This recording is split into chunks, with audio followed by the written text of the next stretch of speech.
कुणाचे हित वाहे माऊलीचे चित्त ऐसी कळवळ्याची जाती करीला भाविण प्रीती पोटी भार वाहे त्याचे सर्वस्व ही साहे ऐसी कळवळ्याची जाती करीला भाविण प्रीती तुका म्हणे माझे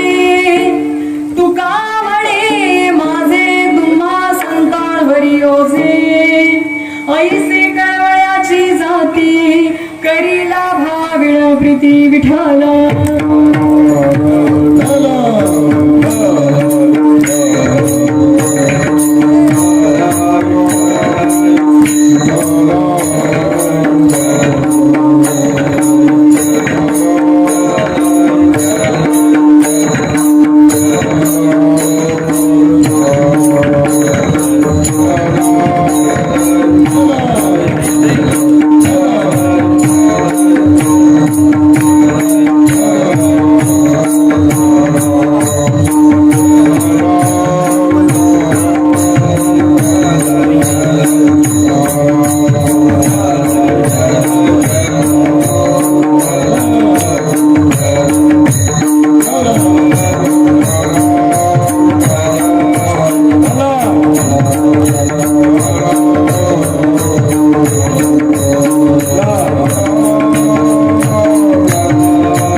सुता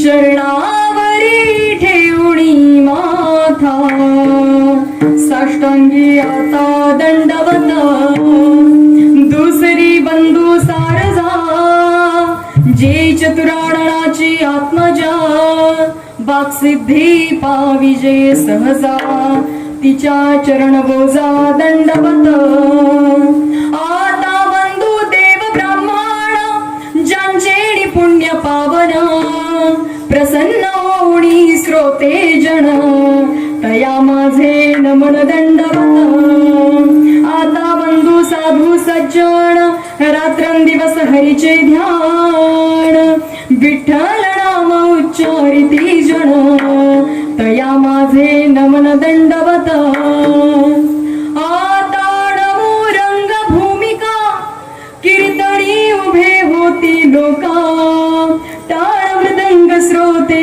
देखा तया माझे नमन दंडवत ऐसे नमन करोणी सकळा हरिकथा बोले बोबड्या बोला अज्ञान म्हणोणी आपल्या बाळा चालवी सकळा नामा म्हणे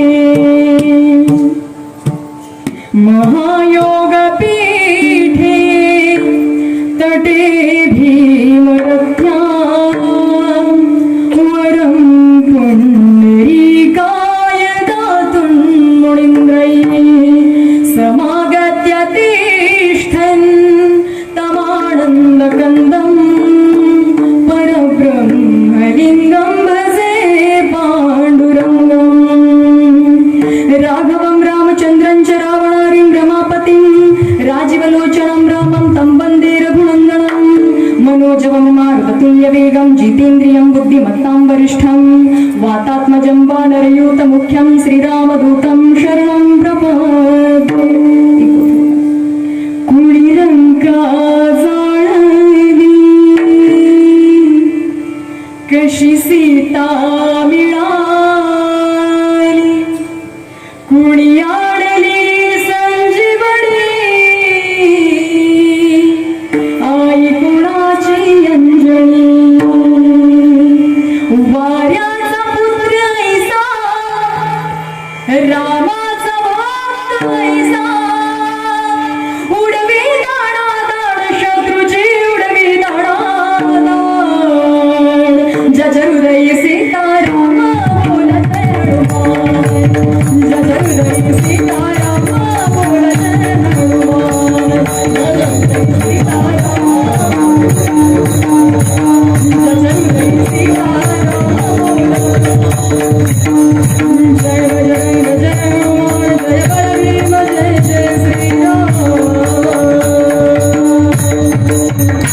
महिम्न पारन्ते परमविदुषो यज्ञ सदृशी स्तुतिर्ब्रह्मादिनामपि तदवसन्ना स्वैरः अथावाच सर्वस्वमति परिणामावधिग्रहम् ममाप्येष स्तोत्रे हरनिरपवादः परिकरः कलावद्य जीवोद्धरार्थावतारम् कलाङ्काङ्कतिज्योतिकामोदिक्वक्त्रं कलाणीशवादाभरदक्षं समाधिस्थमूर्तिं भज ज्ञानदेवम् नमो सद्गुरु तुकया ज्ञानदीपा नमो सद्गुरु सच्चिदानंद रूपा नमो सद्गुरु भक्त कल्याण मूर्ती नमो सद्गुरु वास्तुरा पूर्ण कीर्ती सेवे लागी सेवक झालो तुमच्या लागलोणीच चरणा ओ स्वामी तुकया देवा या परिण करावा भेव मुक्ताबाई नमो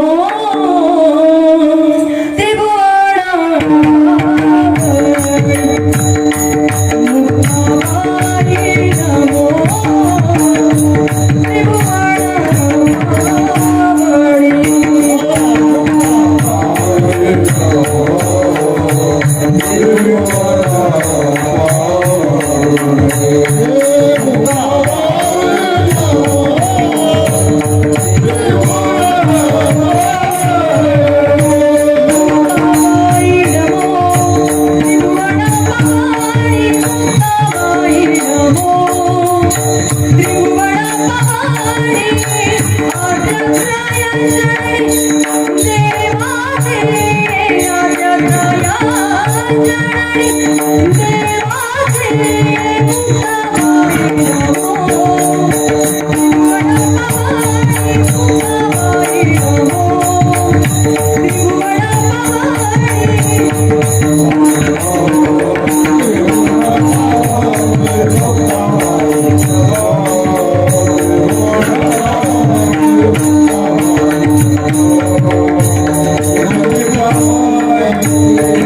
देवाची विठ्ठल.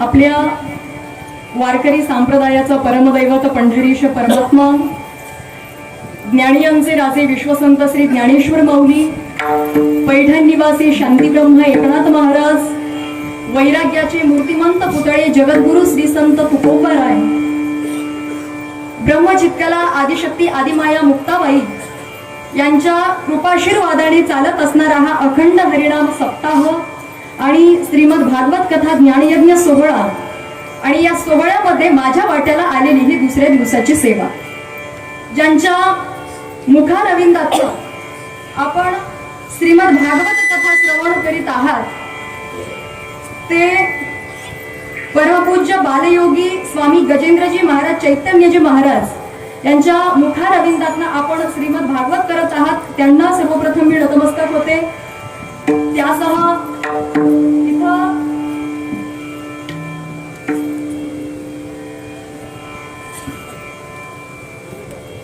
त्यासह या ठिकाणी मला या सेवेकरिता साथ देणारे मृदंगाचार्य आमचे तुकारामजी महाराज, आदरणीय सखारामजी महाराज, आमचे आरळीकर बाबा, आदरणीय सगळी टाळकरी मंडळी, विणेकरी बाबा, आमचे मागे उभे असलेले आमचे चोपदार बाबा, ही सगळी टाळकरी मंडळी, हरनाळीकर बाबा, पाचपिपळीकर बाबा, या सगळ्यांनाच माझं वंदन. तिकडे एक विणेकरी काका उभे आहेत, त्यांनाही वंदन. माझा आवाज आपल्यापर्यंत पोहोचवणारे आमचे साऊंड सिस्टीम वाले काका, त्यांनाही माझं वंदन. ज्यांच्यामुळे इथं येण्याचा योग आला ते म्हणजे आजचं कीर्तन सौजन्य ज्यांच्याकडे आहे ते श्री गणपतजी नागोराव करेवाड, पोलीस पाटील आहेत ना, आणि सकाळचे अन्नदाते श्री हनुमंतजी जमणाजी 50 वाड, सायंकाळचे अन्नदाते श्री दिगंबर पांडुरंग सोमशेट्टे, या सगळ्यांना मी नतमस्तक होते. त्यासह आपल्या सन्माननीय आपल्या गावचं वैभव, खरं तर मागे सगळोळीला कीर्तन सेवा झाली, काठीच्या निमित्ताने कीर्तन सेवा होती, महादेवाची काठी खूप मोठी होती ना, खूप मोठी यात्रा भरते. त्या ठिकाणी गोपछडे साहेबांचा योग आला होता, कीर्तन तिथं झालं होतं. सन्माननीय खासदार डॉक्टर अजितजी गोपछडे साहेब, माधवराव पाटील गोपछडे साहेब, अवगीराव पाटील गोपछडे, विठ्ठलराव पाटील उपासे, संजय पाटील मुंडकर सरपंच, उपसरपंच पेंटाजी दासपल्ले, गणपतराव नागोराव करेवाड आमचे काका, ज्यांच्यामुळे इथे येण्याचा योग आला. गोविंदरावजी महाराज आमचे, खरं म्हणजे काकांचा पाच पिपळीला काकांची ओळख झाली होती. आज प्रत्यक्ष गावामध्ये कीर्तनाची सेवा लाभली, हे माझं भाग्य.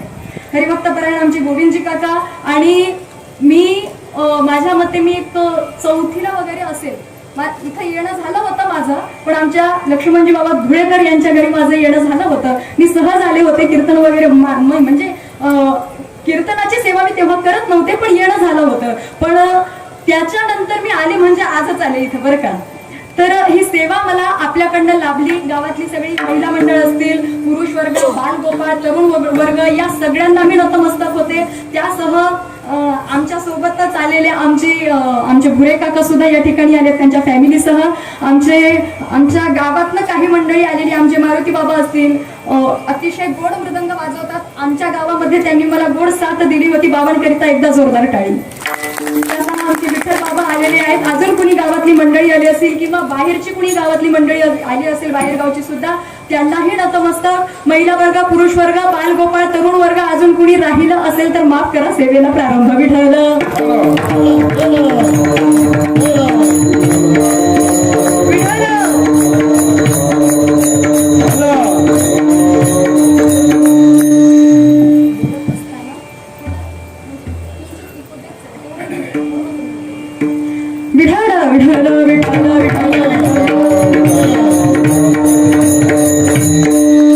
प्रस्तुत प्राप्त प्रसंगी आपल्या पुढे कीर्तन रूपी सेवेकरिता सादर केलेला अभंग हा वैराग्याचे मूर्तिमंत पुतळे, देहूचे सुप्रसिद्ध साधू, संत हृदय सम्राट विश्ववंद्य विश्वसंत विश्वभूषण जगद्गुरु तुकोबारायांचा अतिशय उत्कृष्ट असा संतांचं महिमान वर्णन करणारा योगायोग आजचा दुसरा दिवस आहे आणि संत महिमान आपण या ठिकाणी वर्णन करतोय.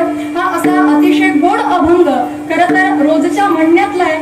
माझ्या मते सगळ्यांच्या परिचयातला अभंग असावा असं म्हणण्यापेक्षा अजून थोडं सोपं बोलू का, ज्यांचा ज्यांचा रोजच्या म्हणण्यातला अभंग आहे म्हणून ज्यांचा ज्यांचा काकड्याशी संबंध आहे त्यांच्या त्यांच्या परिचयातला अभंग आहे बरं का. ज्यांचा काकड्याशी संबंध आहे त्यांच्या परिचयाचा अभंग आहे. ज्यांचा काकड्याशी काही संबंध नाही त्यांच्याविषयी माझं काही म्हणणं नाही. विठ्ठल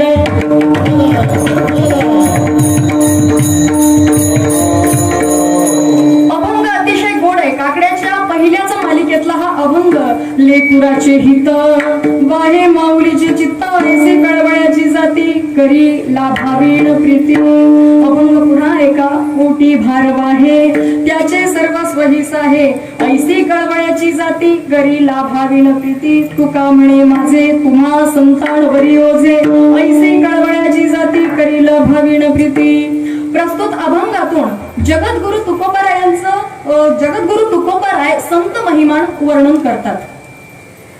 या अभंगातून अत्यंत सुंदररित्या तुकोबारायांनी संतांचं महिमान गायलेलं आहे. मी तर म्हणेन इतकं सुंदररित्या जगात कुणीही मांडू शकणार नाही, आईचं वर्णन करू शकणार नाही. आई आणि संतांमध्ये काय साम्य आहे ते तुकोबारायांनी यामध्ये सांगितलेलं आहे. थोडक्यात आईची आणि संतांची लक्षणं किती मिळती होती ते आपल्याला या ठिकाणी पाहायला मिळणार आहे.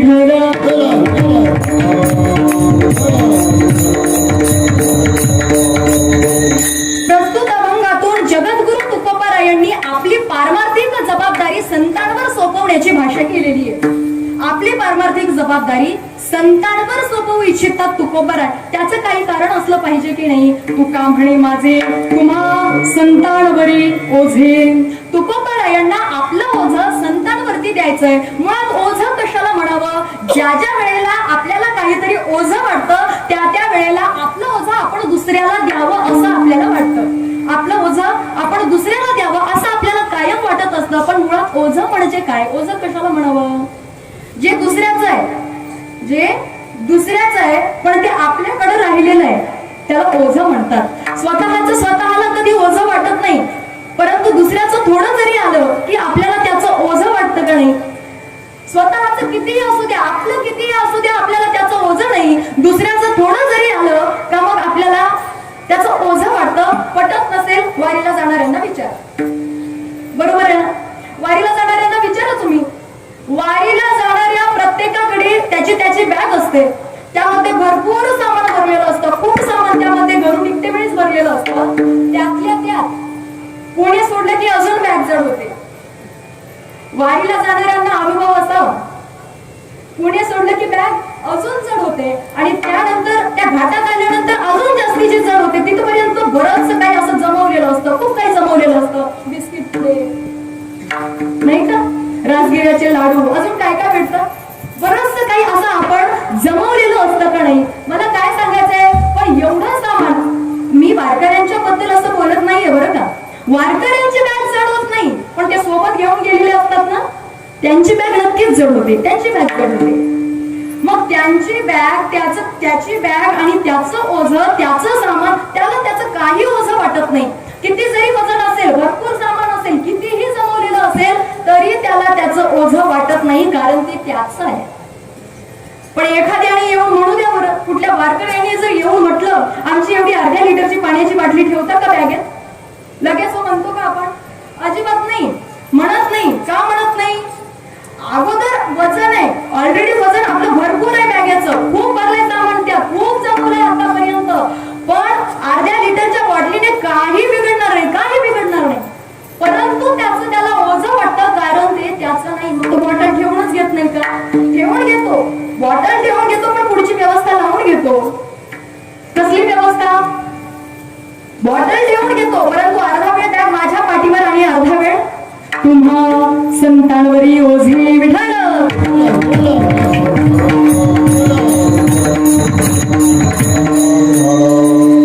आपलं कितीही असू द्या आपल्याला त्याचं ओझं वाटत नाही, पण दुसऱ्याचं थोडं जरी आलं का आपल्याला त्याचं कायम ओझं वाटत असतं. आणि तुकोबारायांना ते ओझं सोपवायचं आहे.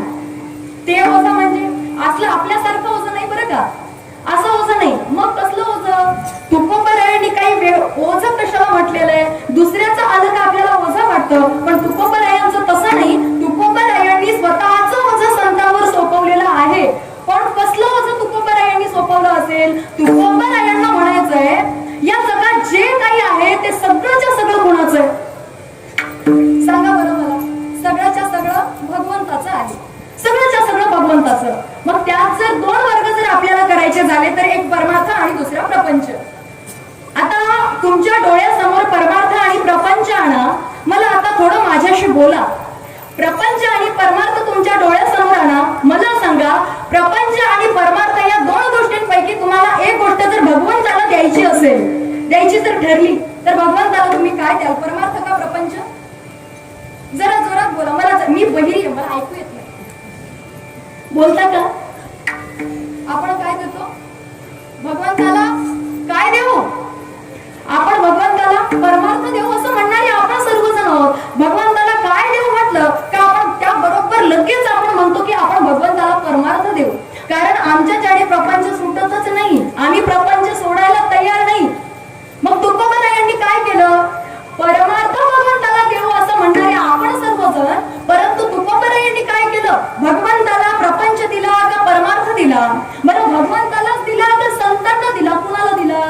खरं म्हणजे तुकोबरायांचं संपूर्ण जीवन चरित्र जर आपण जर पाहिलं तर मला असं वाटतं तुकोबरायांच्या जीवनामध्ये फक्त त्यांचा विषय एकच आहे, तो म्हणजे परमार्थ. विषय तो त्यांचा झाला नारायण, न आवडे जनधन माता पिता. त्यांना दुसरं काही नाही. जर असं जर नसलं असतं, त्यांना प्रपंच जर त्यांनी जर केला असता, परमार्थाऐवजी त्यांनी प्रपंच केला असता, तर आमच्या जिजाबाईंनी असं म्हटलं नसतं, उठी तो ते कुठी तो टाळ, अवघा मंडीला कोल्हाळ, न करवे धंदा आईता तोंडी पडे लोंदा.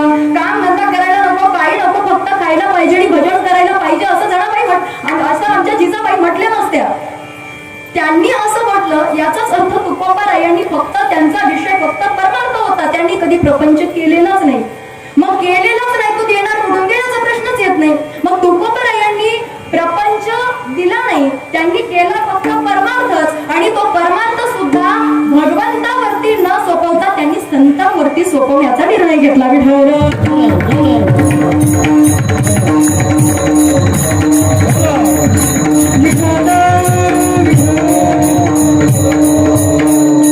त्यांनी ठरवलंय आपण परमार्थाची जबाबदारी, तुकोबरायांनी ठरवलंय आम्ही आमच्या परमार्थाची जबाबदारी संतांवर देऊ.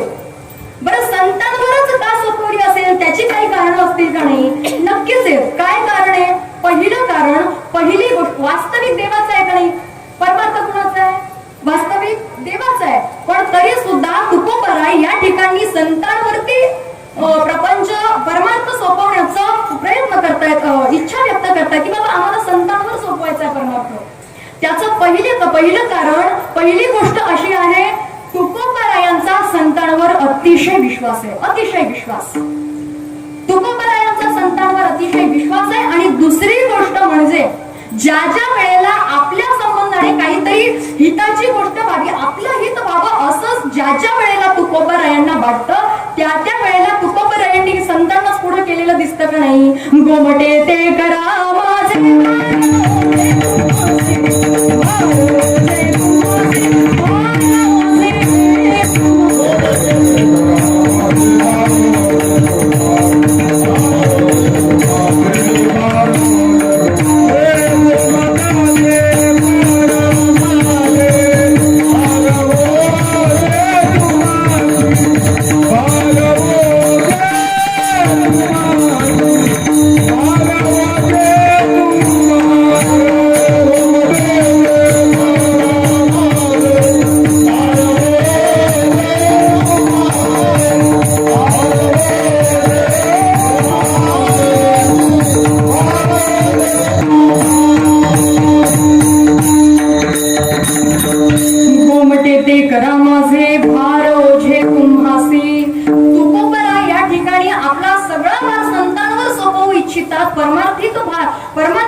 त्याचं पहिलं कारण त्यांचा संतांवर अतिशय विश्वास आहे आणि ज्या ज्या वेळेला आपलं हित व्हावं असं तुकोबारायांना वाटतं त्या त्या वेळेला तुकोबाराय संतांना पुढं करतात. गोमट करा. गोमट करा म्हणजे काय करा? काय करा ते सांगितलेलं नाही. तुम्हाला वाटेल ते करा, चांगलं वाटेल ते करा, भलं वाटेल ते करा, बरं वाटेल ते करा. पण संतांना सांगितलं तुम्हाला वाटेल ते करा, जे वाटेल ते करा, चांगलं करा, तुम्हाला योग्य वाटेल ते करा, पण आमचं हित व्हावं, आमच्या चांगल्या करिता भारोझे तुम्हासी आम्ही आमचं भलं व्हावं याकरिता आम्ही काय करणार आहोत? आमची पारमार्थिक जबाबदारी तुमच्यावर सोपवत आहोत. अजून थोडं समोर जाऊन जर सांगायचं झालं तर देव आणि संत यांच्यामध्ये आपल्याला जास्त काही फरक पाहायला मिळणार नाही. काही थोडाफार असा फरक आहे, एक छोटासा फरक आहे, तो आपल्याला पुढे सांगणार आहे. पण त्या अगोदर दोघांमध्ये, संत आणि भगवंत या दोघांमध्ये काय साम्य आहे ते साम्यता अगोदर मी आपल्याला सांगून देते. बाबांनी त्या दिवशी फार गोड प्रमाण दिलं गाडलेगावला. देवते संत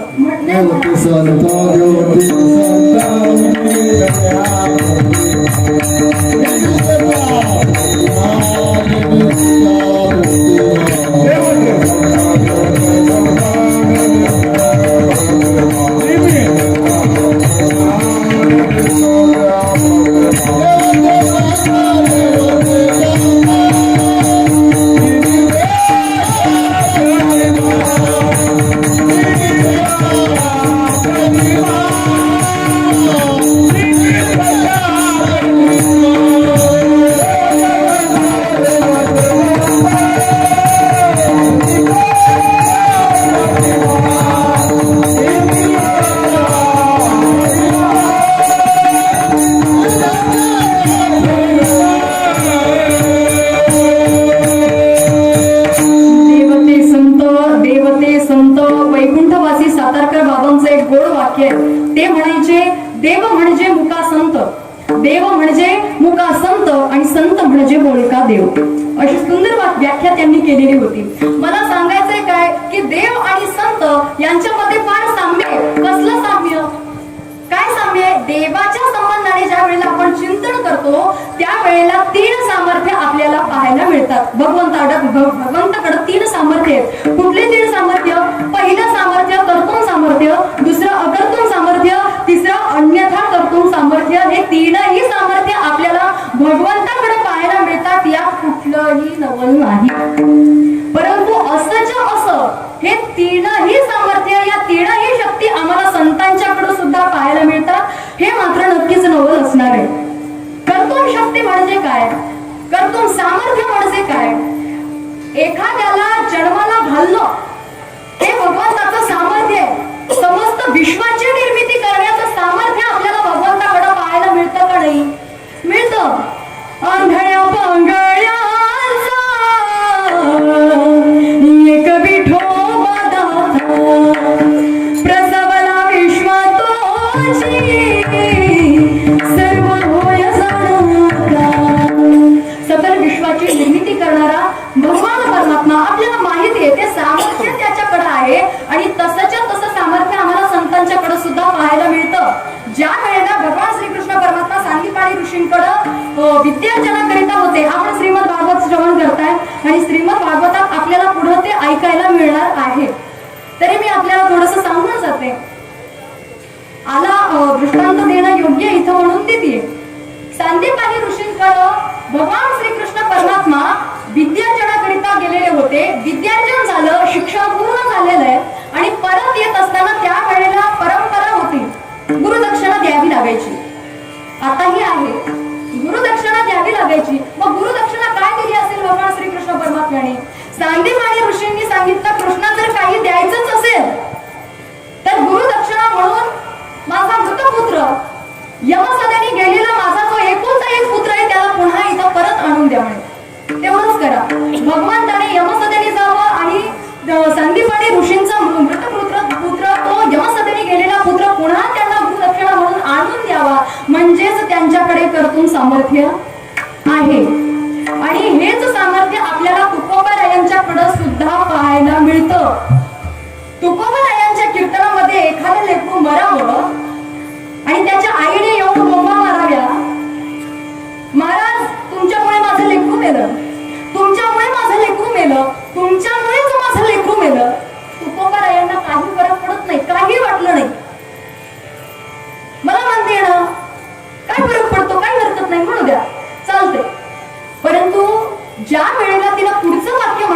की महाराज तुमच्या कीर्तनामुळे माझं लेकरू गेलं, आता मात्र तुकोबारायांना सहन होत नाही. खरं म्हणजे लोकांना महाराजांची अडचण नसते, कीर्तनाची अडचण असते. विठ्ठल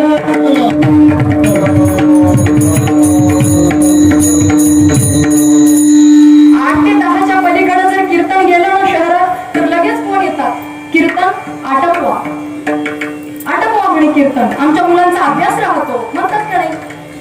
असो, विषय वेगळा येतो, जाऊ दे.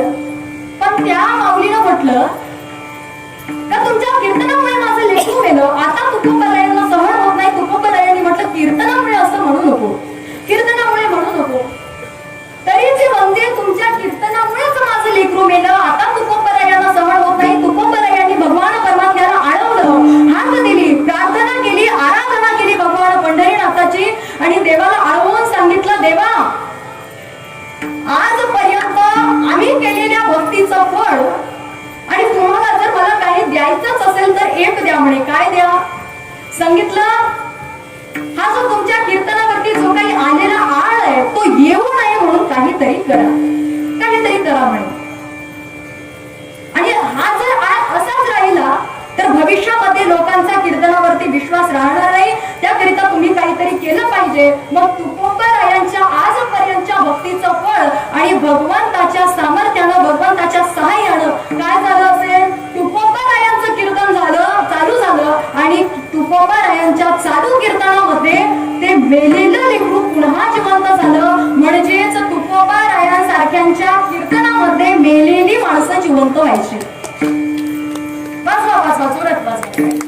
तुम्ही सगळेजण ऐकत आहे ना, झोपलेलं नाही. पिढालं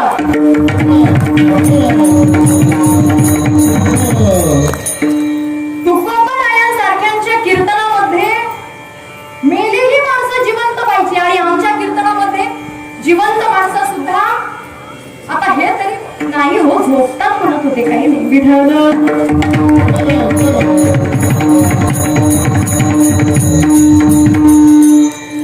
म्हणजे तुकोबारायांसारख्यांच्या कीर्तनामध्ये मेलेली माणसं जिवंत व्हायची, याचाच अर्थ त्यांच्याकडे अकर्तृ सामर्थ्य आहे. धन्य तुकोबा समर्थ जेणे केला हा पुरुषार्थ,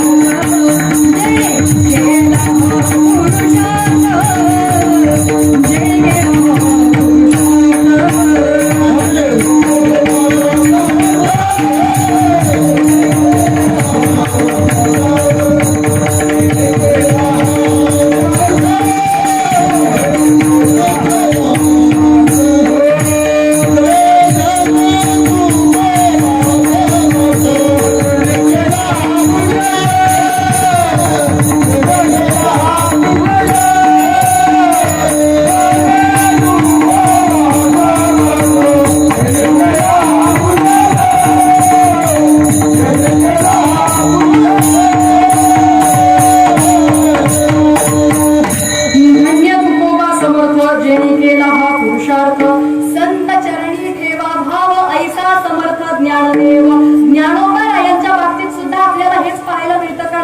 सच्चिदानंद बाबांना त्यांनी असंच केलंय का नाही, पुन्हा जिवंत केलंय का नाही. मला काय सांगायचंय, कर्तृ सामर्थ्य आम्हाला संतांकडे सुद्धा पाहायला मिळतं आणि तसंच अकर्तृ सामर्थ्यही पाहायला मिळतं. हे अकर्तृ सामर्थ्य म्हणजे काय? अकर्तृ सामर्थ्य म्हणजे ज्याच्याकडे जे सामर्थ्य नाही त्याला ते सामर्थ्य देणं, याला म्हणावं अकर्तृ सामर्थ्य. त्याला ते सामर्थ्य दिलं जातं. प्रभू श्री रामचंद्रांचं पहा ना, खरं म्हणजे आपण सर्वजण जाणकार मंडळी आहात. माझ्या ऐकायला तसं आलंय का आपल्या गावातली काही, आता काही मंडळी असतील काही नसतील, परंतु काही लोकांनी माझ्या मते एक 40 वर्षाखालची गोष्ट का काय अंदाजे, मलाही काही माहिती नाही, म्हणजे खोलवर माहिती नाहीये, पण थोडंफार कानावरती आलंय का अक्षरशः काही लोकांनी 14 दिवस रामायण जगलेलं आहे. फळ खाऊन, फक्त फळं खायची, पायामध्ये वाहन नाही, फक्त अडवाणी राहायचं आणि बैकर वस्त्र धारण केलेली होती. बरोबर, आपण रामायण जगलेली माणसं आहात. मला तितकंसं समजावून सांगण्याचं काही मला असं विशेष काही असं वाटत नाही की बाबा आपल्या सगळ्यांना हे समजावून सांगावं, पण तरी सुद्धा मला आपण बोलवलं कशाकरिता, सांगण्याकरिता. म्हणून एक थोडंसं मी सांगून जाते बरं का. तितकं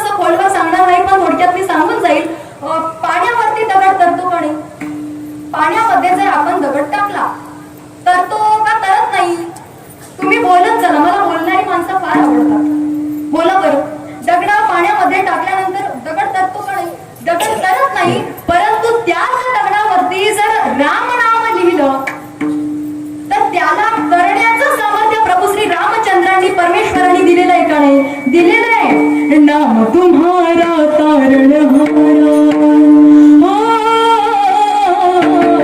नाम तुम्हारा तारणहारा कब तेरा दर्शन होगा जिसकी प्रतिमा सभी सुंदर हो तेरा सुंदर होगा तेरा सुंदर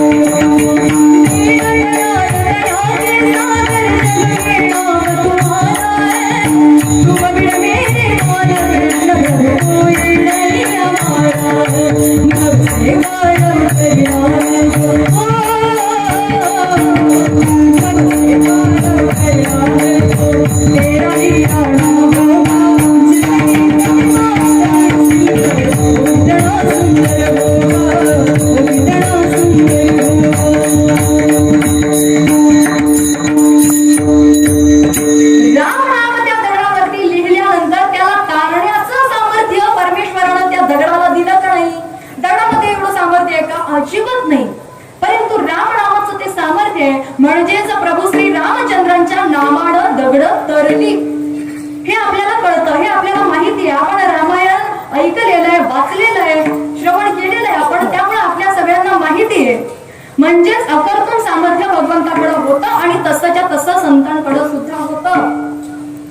रामेश्वर भट्टांचा देहूगावच्या पाटलाला निरोप यावा की तुकोबारायांनी जे अभंग रचलेले, जे कवित्व केलेलं आहे, ते अभंग आम्हाला मान्य नाहीये. ते कवित्व त्यांचं आम्हाला मान्य नाही. का म्हणून नाही? कारण त्यांनी जे अभंग रचलेले त्या अभंगांतून वेदाचा अर्थ ध्वनित होतो आणि त्यामुळं वेद सांगण्याचा अधिकार त्यांना नाहीये. म्हणून त्यांनी अभंग रचायचे नाही, त्यांनी कवित्व करणं बंद करावं अशी आज्ञा त्यांनी दिलेली होती. आणि मग त्यानंतर हा जो रामेश्वर भट्टांचा निरोप देहूगावच्या पाटलाला आलेला होता, देहूगावचे पाटील येऊन तुकोबारायांना म्हणाले की बाबा असा असा निरोप आलाय, काय करायचं सांगा. अभंग रचवू नका, कवित्व करू नका असं त्यांनी रामेश्वर भट्टांनी सांगितलं. काय करायचं बोला. त्यावेळेला तुकोबारायांनी सांगितलं काही नाही म्हणे, तुमचं काय मत आहे. काही नाही. या देहूगावच्या पाटलांनी सांगितलं काही नाही, फक्त एवढंच आहे की रामेश्वर भट्ट नाराज होते. तुम्ही जर अभंग रचले, कवित्व जर केलं तर मात्र रामेश्वर भट्ट नाराज होतील आणि म्हणून तुम्ही अभंग रचना करू नका असं त्यांनी सांगितलं. का करायची नाही, का नाराज होतील. बरं नाराज झाले तर काय होईल. कारण त्या वेळेला पुराण कथा सांगण्याकरिता फक्त रामेश्वर भट्ट एकमेव होते. ते बागोली करून देहूगावला यायचे आणि पुराण कथा सांगायचे, एकमेव होते. त्यांनी देहूगावच्या पाटलांनी सांगितलं तुम्ही जर कवित्व करणं बंद नाही केलं तर ते आमच्या गावामध्ये येणार नाही, पुराण कथा सांगणार नाहीत.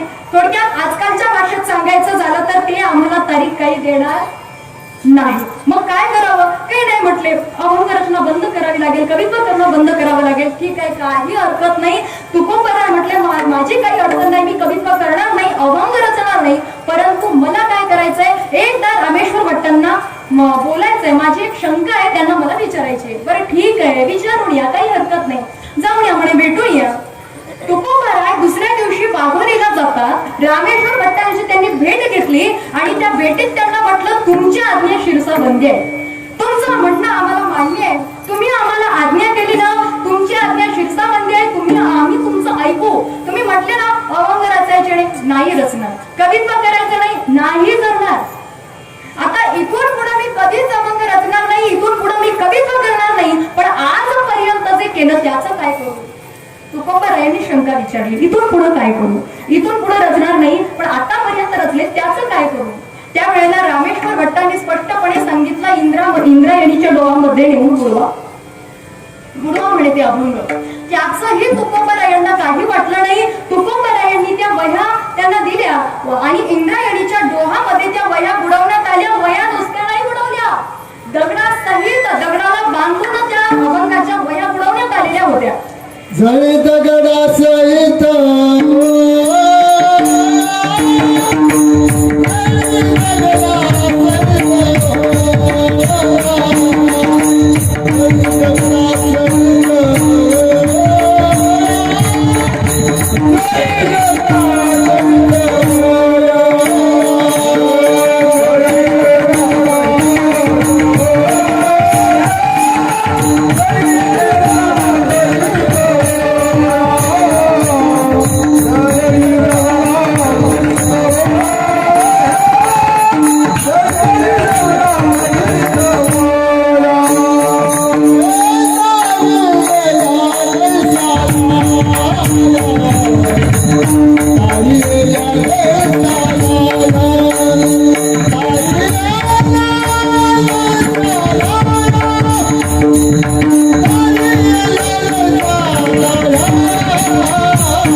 स्वामी तुकया देवा या वरीन करावा अभेर जळी दगडा सहित वया जैशा तारी येल्या लढा.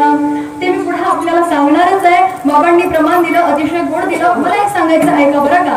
त्यावेळेला तुकोबरायांची जी गाथा उडवण्यात आली इंद्रायणीमध्ये, त्यावेळेला तुकोबरायांना त्याचं काही वाटलं नाही. पहिल्या दिवशी काही नाही वाटलं, परंतु दुसऱ्या दिवशी गावातले काही स्नेही संबंधी आले, काही गावातली मंडळी आली आणि त्यांनी तुकोबरायांना म्हटलं, काय म्हणे तुम्ही देवाची एवढी भक्ती केली, एवढं देवाचं नामजप करत आला, एवढी देवाची भक्ती केली, पण काय झालं? तुमच्या डोळ्यासमोर तुम्ही रचलेले जे अभंग आहे, त्या अभंगांच्या वया इंद्रायणीच्या नदीमध्ये बुडवण्यात आल्या. काय झालं? काय केलं तुमच्या देवाने? काही नाही केलं. आता तुकोबरायांना सहन होत नाही. त्यावेळेला तुकोबरायांनी अनुष्ठानाला बसलेलं आहे. 13 दिवस अनुष्ठानाला बसले. तुम्ही तुकोबरायांचं चरित्र पहा. पहिल्या दिवशी काही नाही, दुसऱ्या दिवसापासून उद्वेग आहे. अनुष्ठानाला बसतात तुकोबराय. 13 दिवस झाले आणि मग 13 दिवसांच्या नंतर भगवंताने यावं आणि त्या वह्या तारून दाखवाव्या. एक गोष्ट लक्षात घ्या, वह्या तरल्या, पण फक्त वह्याच नाही तरल्या, त्या दगडासहित तरल्या गेल्या. जी दगड त्या वयांना बांधलेली होती, त्या अभंग गाथेला बांधलेली होती, ती दगड तरली. दगड सगळीच नाही तरली, जी गाथेशी बांधलेली होती तीच दगड तरलेली आहेत. जळी दगडा सहित वया जैशा तारी येल्या लाह्या.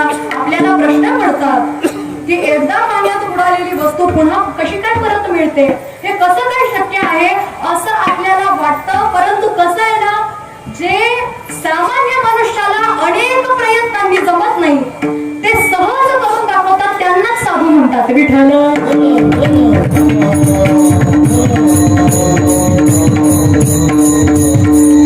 सहजे लिहिले उदकी बया तुम्ही रक्षेली आणि जसते. मी पुन्हा सांगते की दगड तीच तरली जी गाथेशी बांधलेली होती.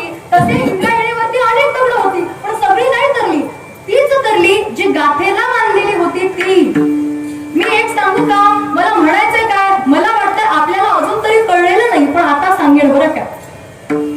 जी दगड गाथेला बांधलेली होती तीच दगड तरली. म्हणजे तुम्ही, मी, आपण सर्वच जण, आपल्या सहित, माझ्या सहित सर्वच जण आपण कोण दगड आणि आपण सर्वच जण तरलो जाऊ. परंतु आम्ही जर आपल्या जीवनाला गाथेशी जर बांधून घेतलो तर ते शक्य आहे, नाहीतर ते मग शक्य नाही. आम्ही जर ते करून दाखवलं, आम्ही स्वतःच्या जीवनाला गाथेशी जर बांधलो ना, तर मात्र आम्हाला ज्ञानोपराय आणि तुकोपराय तारायला तयारच आहेत. विठ्ठल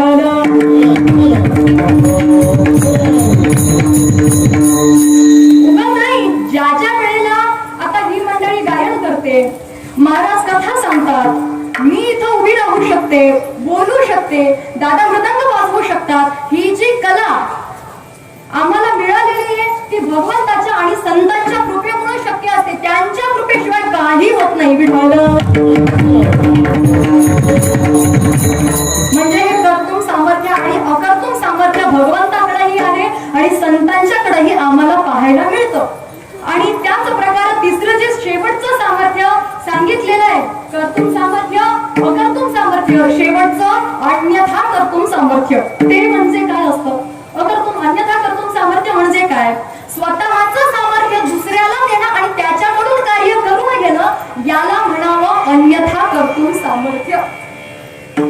जसं धर्मक्षेत्र आणि कुरुक्षेत्राच्या रणभूमीवरती भगवान श्रीकृष्ण परमात्म्याने जे अर्जुनाचं आणि त्या कौरवांचं जे काही पांडव कौरवांचं युद्ध चालू होतं, भगवान श्रीकृष्ण परमात्म्याने आपलं सामर्थ्य अर्जुनाला दिलं आणि त्याच्याकडून ते युद्ध करून घेतलं का नाही?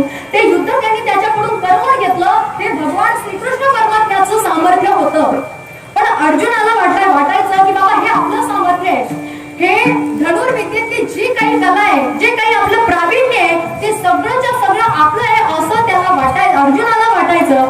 परंतु तोपर्यंत की जोपर्यंत भगवान परमात्मा निज धामाला गेले नाहीत आणि ज्या दिवशी ते गेले त्या दिवशी त्यांच्या लक्षात आलं, अर्जुनाच्या लक्षात आलं की बाबा हे आपलं सामर्थ्य नाही, हे भगवंताचं सामर्थ्य होतं, त्यांनी आपल्याला दिलं आणि म्हणून हे शक्य झालं, आपण युद्ध करू शकलो. धनुर्विद्येचं प्रावीण्य आपलं होतं, ते भगवंताचं होतं. म्हणजे त्यांचं सामर्थ्य होतं याचाच अर्थ अन्यथा कर्तुम सामर्थ्य भगवंताकडं आहे. तसंच्या तसं संतांकडं आहे. मी मगाशी सांगितलं होतं आपल्याला की बाभोलीवरनं रामेश्वर भट्ट या ठिकाणी देहू गावामध्ये पुराण कथा सांगण्याकरिता यायचे. एकदा झालं असं, पावसाळ्याचे दिवस होते, खूप मोठा मुसळधार असा पाऊस चालू होता. वाघोलीवरून देहूला येणं काही सोपं नव्हतं.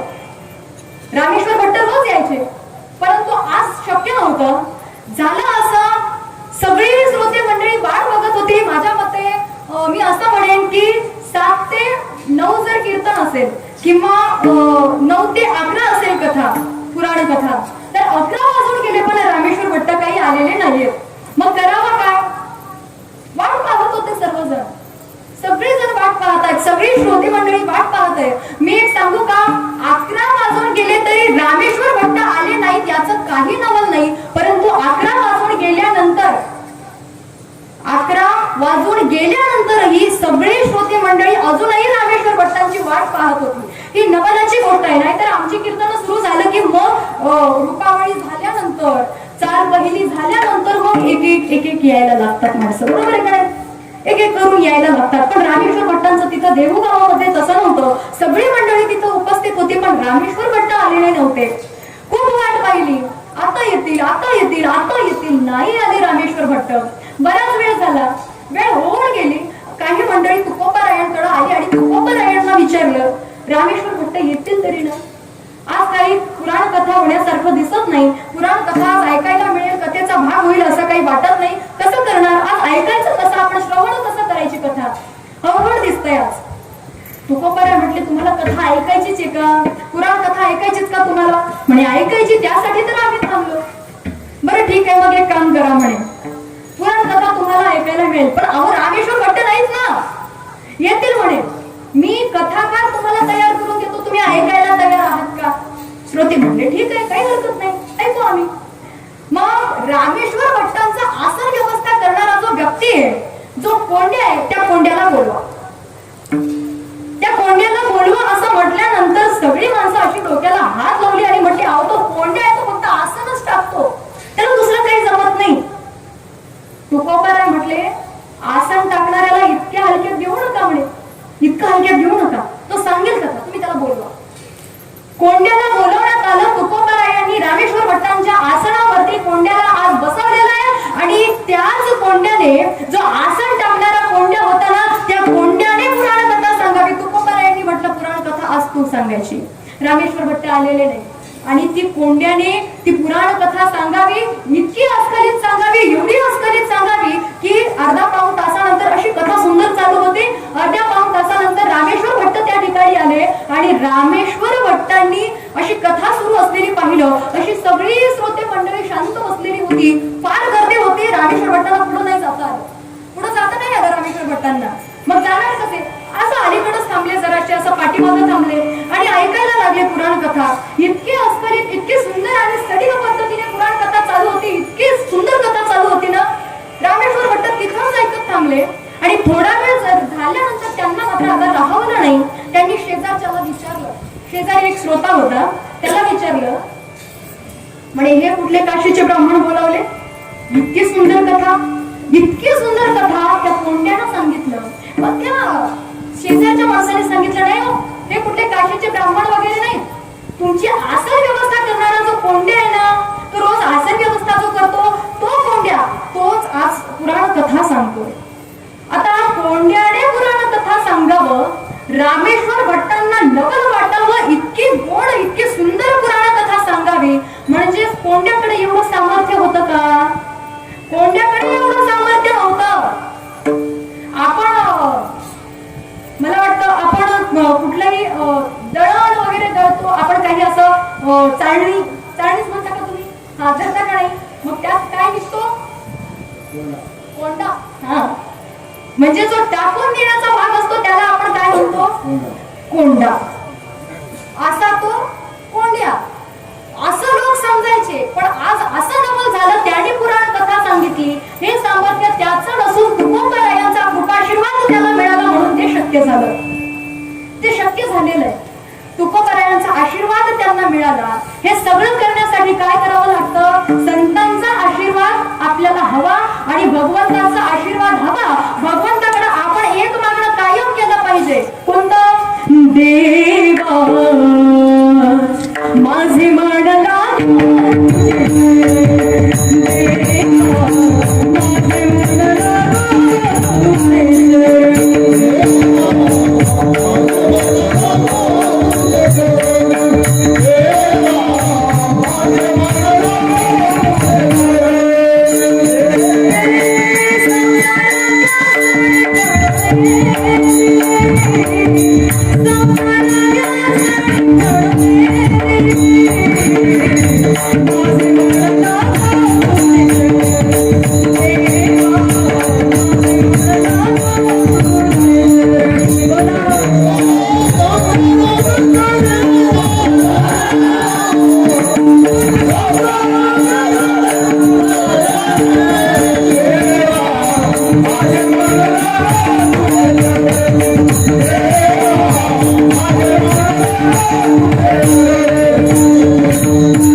ही आस आपण धरली पाहिजे की भगवान परमात्मा आपल्यावरती प्रसन्न झाला पाहिजे, भगवंताचे चरणच आपण मिळवावे असं आपल्याला वाटलं पाहिजे. ही अंतःकरणाची अशी भावना झाली की हे सामर्थ्य आपल्याला प्राप्त होतं.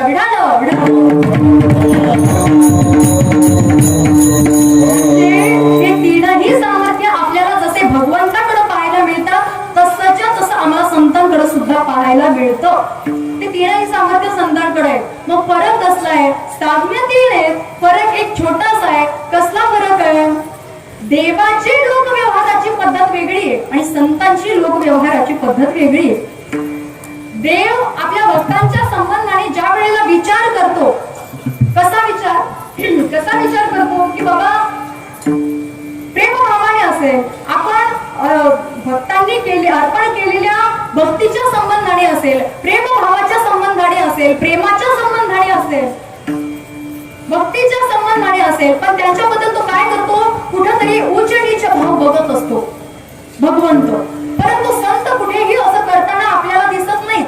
जरी उच्च नीच काही नेणे भगवंत तिष्ठे भाव भक्त देखोनिया, हे पुढचंही वाक्य आपण लक्षात घेतलं पाहिजे. उच्च नीच काही नेणे भगवंत हे कळतं, पण त्याच्यानंतरही लक्षात घेतलं पाहिजे तिष्ठे भाव भक्त देखोनिया. मला काय सांगायचंय की अंतःकरणातला भाव बघून भगवंत करतो का नाही आपल्याकरिता? देव सुद्धा त्यालाच सांभाळतो जो देवाला सांभाळतो. पण संतांचं तसं नाही. आपलं वर्ग संतांना काही नाही, संतांना सगळे सारखे. सज्जनाकरिता जी संतांच्या अंतःकरणात भावना असते तीच भावना गुरुजनाकरिता सुद्धा संतांच्या अंतःकरणामध्ये आपल्याला पाहायला मिळते आपल्याला पाहायला. म्हणून तुकोबराय या ठिकाणी आपल्या परमार्थाची जबाबदारी संतांवर सोपवू इच्छितात, भगवंतावर नाही. विठ्ठल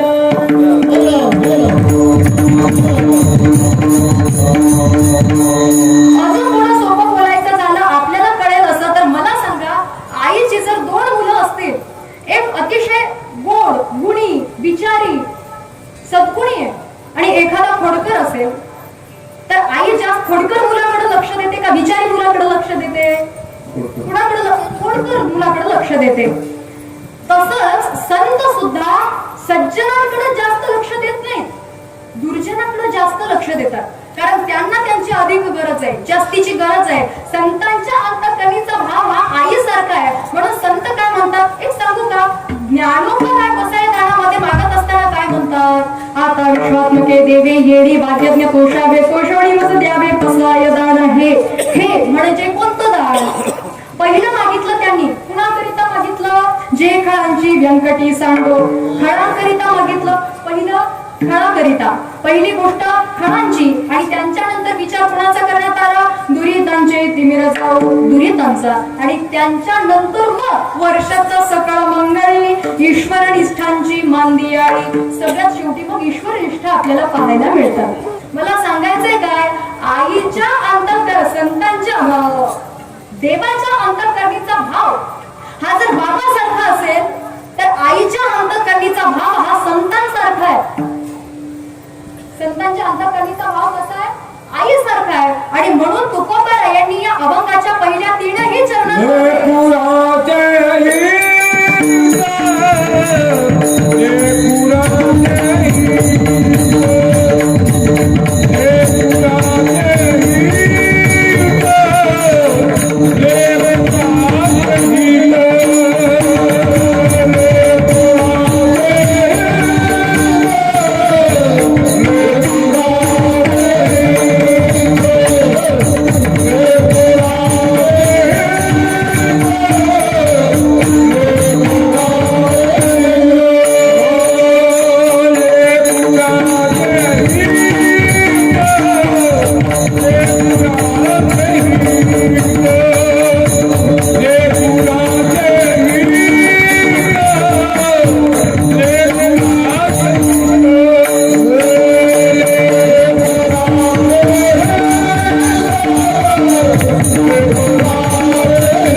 बाह्य माऊलीचे चित्त ऐसी कळवळ्याची जाती करीला भाविण प्रीती.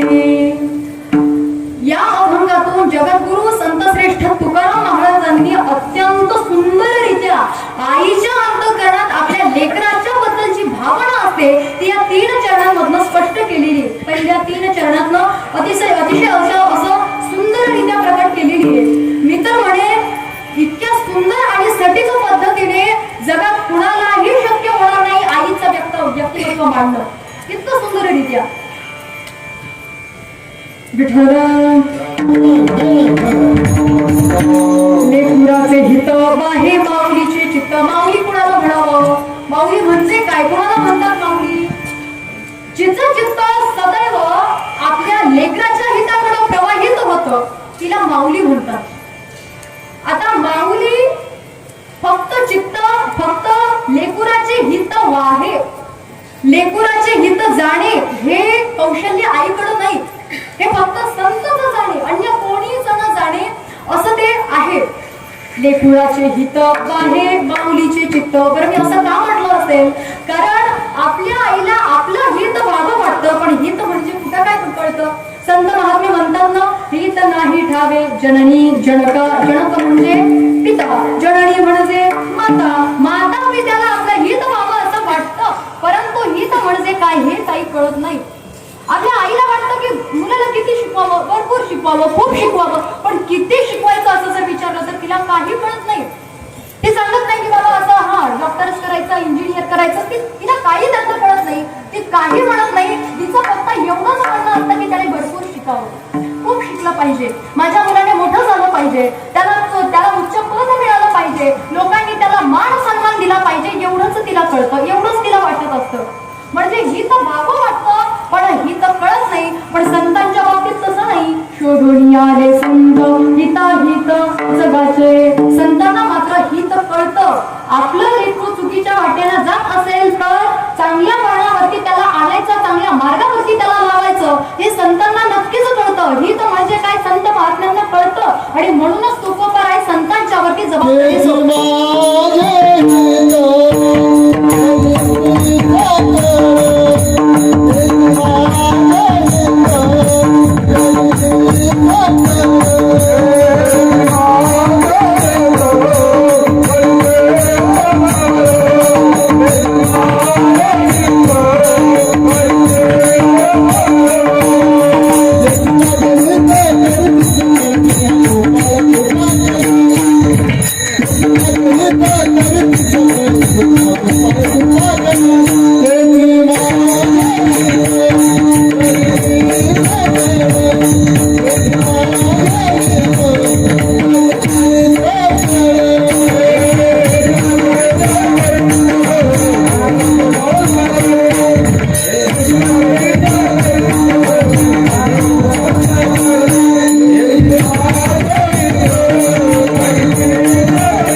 माऊली ज्ञानोबा ज्ञानेश्वरी मध्ये सांगितलेलं आहे. कुणाला माऊली म्हटलेलं आहे?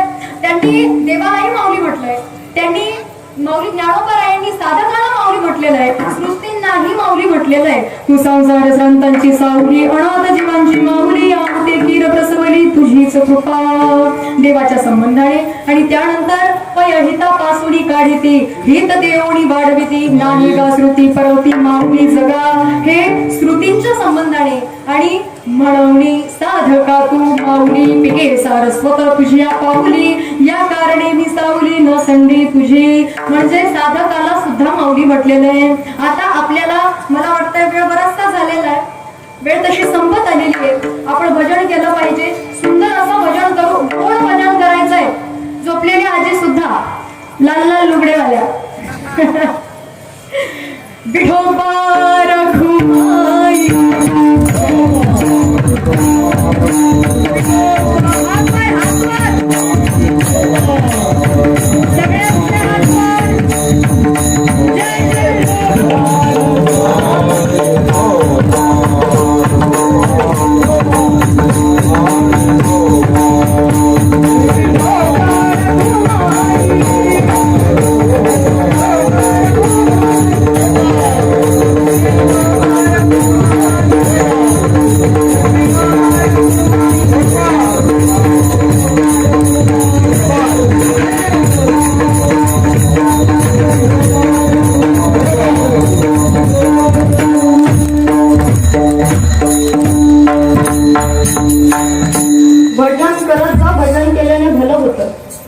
भजन सगळ्यांनी करावं. माझ्या मते काहींचे हात वर असतील, काहींचे नसतील, तर सगळ्यांनी भजन करत चला. आणि खरं म्हणजे 8 दिवस आपल्याला खूप मोठी संधी आहे. सगळ्यांनी भजन करा, आनंद घ्या भजनाचा. हा आनंद रोज रोज नसतो. 8 दिवस आपल्याला खूप चांगली संधी भेटते, एवढं सगळं आयोजक मंडळींनी एवढं सुंदर आयोजन केलेलं आहे. त्यामुळं भजनाचा आनंद, थोडक्यात भजनानंद आपण घेत चला. आपण भक्ती करतो, भगवंताची भक्ती करत नाही असं नाही, पण आपली भक्ती फार वेगळी असते हे मलाही माहिती आहे. कशी असते सांगू का मी आपल्याला आपली भक्ती कशी असते? आपण करतो भक्ती, पण सोमवार आला रे आला महादेवांकडे जातो, बरोबर आहे ना? महादेवांच्या मंदिरात जातो, बेल वाहिला, तीर्थ ते जल वगैरे वाहिलं, बेल ठेवला, फुलं ठेवली आणि मग भगवंताजवळ आपण स्तुती करायला सुरुवात करतो. कधीपर्यंत? जोपर्यंत सोमवार आहे तोपर्यंत. सोमवारच्या नंतर नाही महादेव, बरोबर आहे ना? जटाटवी कलज्जल प्रवाह पावितस्थले घरे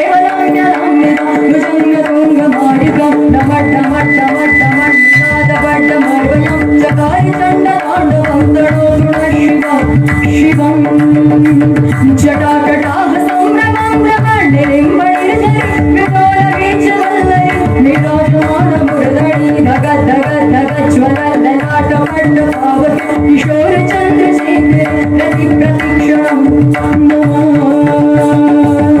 पार्वतीपतये शिव हर हर हर. पार्वतीपतये शिव हर हर हर. मी एकटी आहे, माझा आवाज जोरात आहे का यांच्यापेक्षा? पार्वतीपतये शिव हर हर हर. ते कधीपर्यंत? सोमवार असेपर्यंत. मंगळवार आला रे आला, सोमवारचे रात्रीचे 12 वाजले, मंगळवार आला, मग आमच्या अंगात देवी येते, बरोबर आहे ना? आम्ही देवीकडे जातो. बघा कसा आवडता विषय. इतका वेळ मी एवढं चिंतन सांगितलं, कुणाच्याही चेहऱ्यावरती मी असं हास्य बघितलं नाही आतापर्यंत तरी नाही. काही मंडळी ऐकत होती, नाही असं म्हणत नाही मी, काही मोजकी मंडळी माझ्या समोर बसलेली ऐकत होती, पण बरीचशी मंडळी झोपेतच होती, नाही का? पण आता देवीची स्तुती आपण करू, पण त्या अगोदर एक गोष्ट लक्षात घ्या. माता बोलल्या जरा जरा मागं सरका, खरंच सरका. का सांगते? मागं काटकळंब्याला कीर्तन झालं, किल्लारीला सुद्धा ते भूकंप झालेलं किल्लारी गाव आहे ना, तिथं सुद्धा भागवत कथा होती. तिथं असंच तुळजापूर जवळ आहे म्हणून गीत घ्या म्हटलं, मी घेतलं. मला काय माहित, अंगात देवी आली येते काही काही बायकांच्या, म्हणून म्हटलं जरा ते काटकळंब्याला असं झालं की असं म्हणत होते. मागची मंडळी काहीच बोलत नाही, मला कळत नाही, मी समोर पाहिलंच नव्हतं हे असं चाललेलं. माझं मी म्हणत राहिले आणि ते रूप पाहायला मिळालं मला, म्हणून म्हटलं जरा मागे सरका. हरी हरी या तुळजापुरात, या तुळजापुरात स्थान देवीचं माझ्या घरात, या तुळजापुरात स्थान देवीचं माझ्या घरात, तुळजापुरात या तुळजापुरात माझ्या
त्याची स्तुती करायला लागले.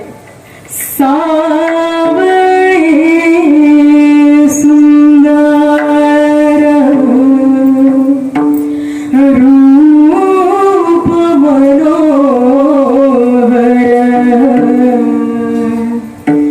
राहो निरंतर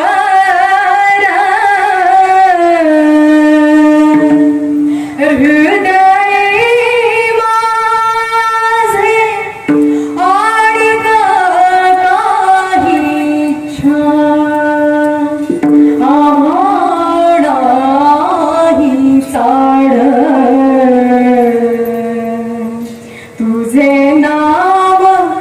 गोड तुझे नाव गोड पांडुरंगा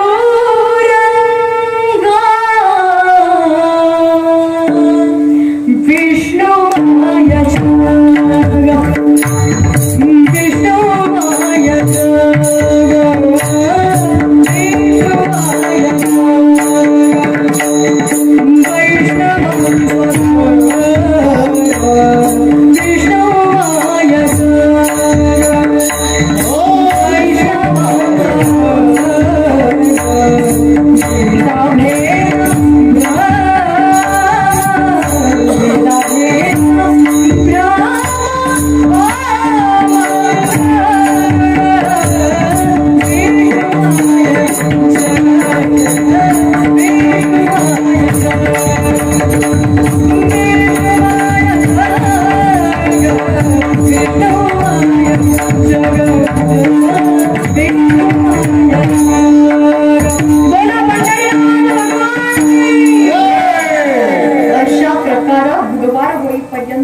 विठ्ठलाची भक्ती झाली.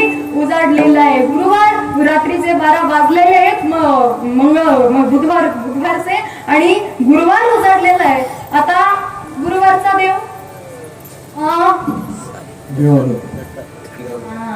निघालो घेऊन दत्ताची पालखी, निघालो घेऊन दत्ताची पालखी. आम्ही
देव. आता बोलत चला शुक्रवारचा देव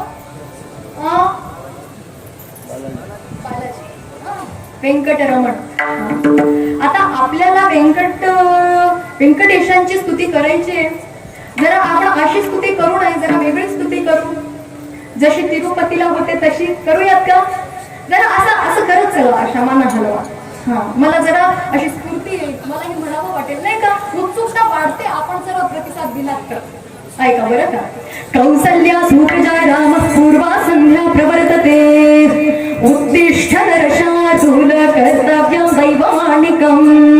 उत्तिष्ठोत्तिष्ठ गोविन्द उत्तिष्ठ गरुडध्वज, उत्तिष्ठ कमलाकान्त त्रैलोक्यं मङ्गलं कुरु. विना वेङ्कटेशं नाथोड नाथ सदा वेङ्कटेशं स्मरामि स्मरामि. हरे वेङ्कटेश प्रसीद प्रसीद, प्रियं वेङ्कटेश प्रयच्छ प्रयच्छ. अहं दूरदत्ते पदम्बोज युग्म प्रणामिच्छयागत्य सेवां करोमि. सकृत्सेवया नित्यसेवा फलं प्रयच्छ प्रयच्छ प्रभो वेङ्कटेश. वेङ्कटरमण वेङ्कटरमण.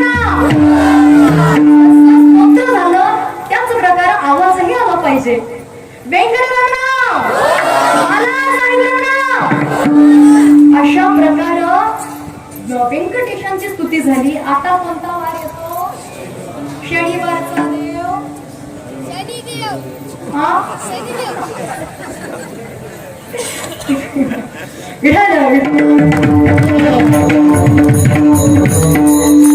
शनिवारचा देव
कीर्तन आपल्या गावामध्ये, आणि मुख्य म्हणजे रामायण ज्या गावामध्ये काही लोकांनी जगलेलं आहे अशा गावामध्ये त्यांना त्या दिवशी रामनवमीच्या दिवशी सेवा मिळावी म्हणजे ते त्यांचं भाग्य आहे. विठ्ठल.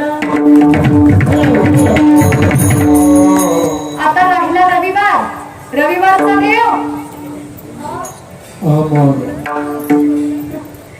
हा अहम माझ्या सोहम माझ्या अहम माझ्या सोहम माझ्या प्रेम नगरावारी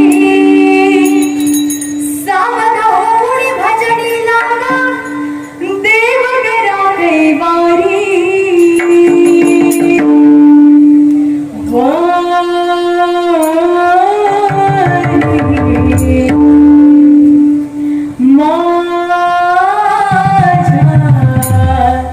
मल्हारीचे माझ्या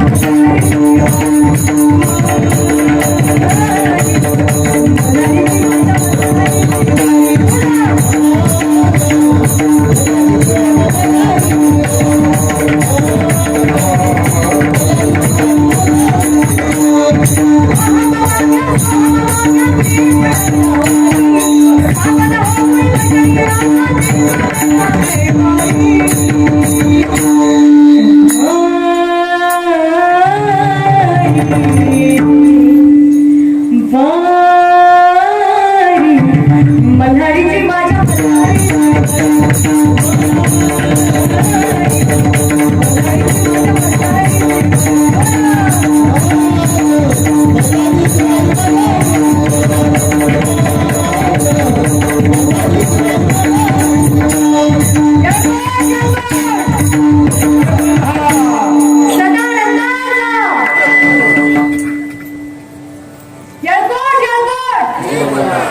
असं म्हणत चला जरा. खंडोबाची गाणी म्हणजे फार वेगळी असतात फार. खंडोबा डवरा झाला हळद लागली बाळाला. हे खंडोबा डवरा झाला हळद लागली बाळाला. पहिलं पत्र शंकराच्या पार्वतीला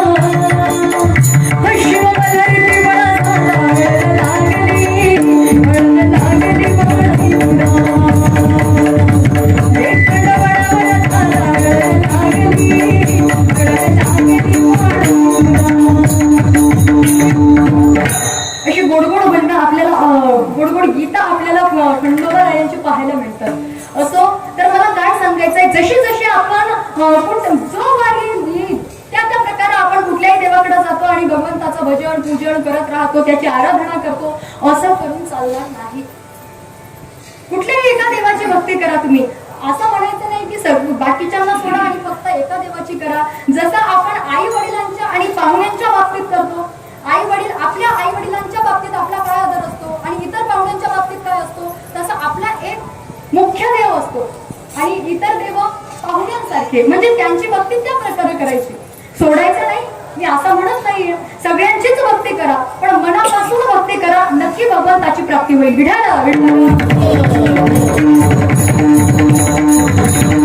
नवे तुम्ही कुठल्याही भाषेत करा, तुम्ही कुठल्याही भाषेत करा, पण भगवंताची भक्ती करा. मी आता व्यंकटेश स्तोत्र म्हटलं होतं. आपल्याला प्रश्न पडला असेल व्यंकटेश स्तोत्र एकतर तिरुपती आंध्र प्रदेशकडे तिकडं जावं लागतं, मग तुम्हाला प्रश्न पडला असेल मला कसं काय जमलं, बरोबर आहे ना. आपल्याला प्रश्न पडला असेल, मी सांगून देते आपल्याला, मी तशी मूळ महाराष्ट्रातली नाही. हे बेळकोणीकर आडनाव आम्हाला नंतर पडलं. हे बेळकोणीकर जे आम्ही लावतो ना पुढं, हे नंतर झालं. आम्ही मूळचे तेलंगणातले पेगडपेलीचे. आता मला तिथलं काही तेवढंसं माहित नाही, कारण माझा जन्म आमच्या पंजोबांना इथं बेळकोणीला दत्तक घेण्यात आला आणि मग आम्ही बेळकोणीकर झालो, तसे आम्ही पेगडपेल्लीकर. म्हणून जरा थोडंफार काहीतरी अनुवंशिकता असेल, थोडंफार जमतं. अतिशय गोड स्तुती भगवंताची तिकडं सुद्धा केल्या जाते. तसं तर महादेवांची सुद्धा गोड स्तुती केल्या जाते, खूप गोड. कुठल्याही भाषेत करा, काही हरकत नसतं, पण आपण भक्ती केली पाहिजे, एवढं महत्वाचं. आपण करायची का तेलुगू मध्ये स्तुती भगवंताची, महादेवांची? हात वर करणार, टाळ्यांची साथ दिली तर म्हणणार. तशी नाही हो, भजन म्हणत असताना, गीत गात असताना सगळ्यांच्या टाळ्यांची साथ हवी. साधो जंगमा आदिदेवुडा शंभो शंकरा हरलिंगरूढा संसार जगती नावतो वडिमुडा आदि अंत मेले चिंते तुडा अन्नमये पिंडमये हो आत्ममये परमात्ममये अखिलांडं ब्रह्मांडमणि तांडवमे सुतल पाताल गुणी कीर्तनमे गिरियाल कुमार गिरिवे विनय विनय कमलाल कुमार गिरिवे साधु जंगमा आदिदेवुडा हर हर महादेव शंकरा हर हर महादेव शंकरा गुरुड शिव भैया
वेळ तशी कंप्लीट झालेली आहे, पूर्ण वेळ भरतच आलेली आहे.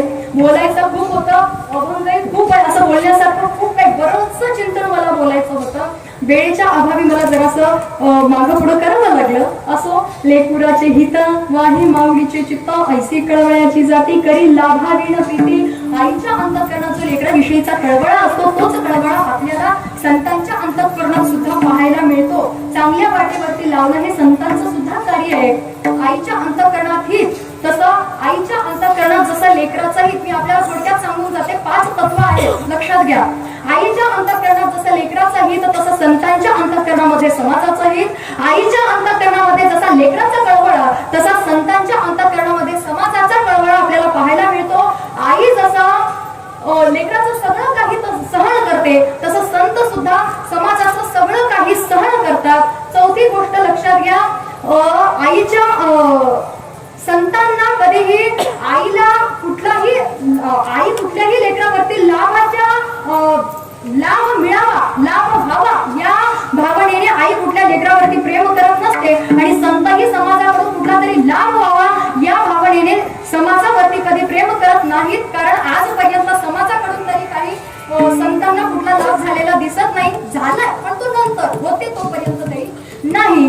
असे 5 तत्व आम्हाला संतांच्या बाबतीत पाहायला मिळतात. आणि ही जी 5 तत्व आईच्याकडे तीच आपल्याला संतांच्याकडेही पाहायला मिळतात. आणि म्हणून दोघांमध्ये ते साम्य असल्यामुळे ती लक्षणं आपल्याला संतांमध्ये पाहायला मिळतात. आणि म्हणून तुकोबा यांनी सांगितलं, तुका म्हणे माझे तुम्हा संतांवरील ओझे. एका विश्वासानं, आम्हा विश्वासानं तुकोबा यांनी संतांवरती ते सगळं आपली पारमार्थिक जबाबदारी सोपवलेली आहे.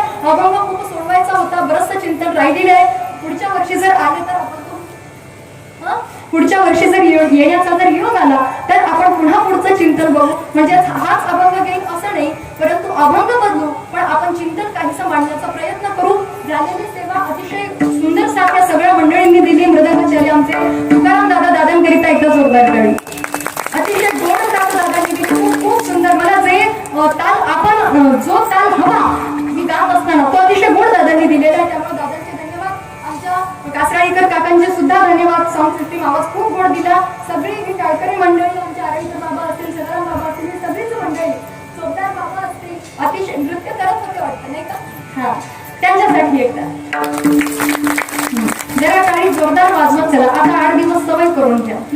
म्हणजे काल्याच्या दिवशी म्हणावं लागणार नाही महाराजांना. असो, आपण सर्वजण खूप गोड ऐकायला, पण माझी टाळी आपल्यापर्यंत काही पोहोचणार नाही म्हणून एकदा जोरात टाळी आपल्याकरिता. सगळ्यांना पुन्हा एकदा नतमस्तक होते. झालेली सेवा भगवान परमात्म्याच्या चरणी, श्रीगुरूंच्या चरणी आणि संतांच्या चरणी समर्पण करते आणि वाणीला विराम. ज्ञानेश्वर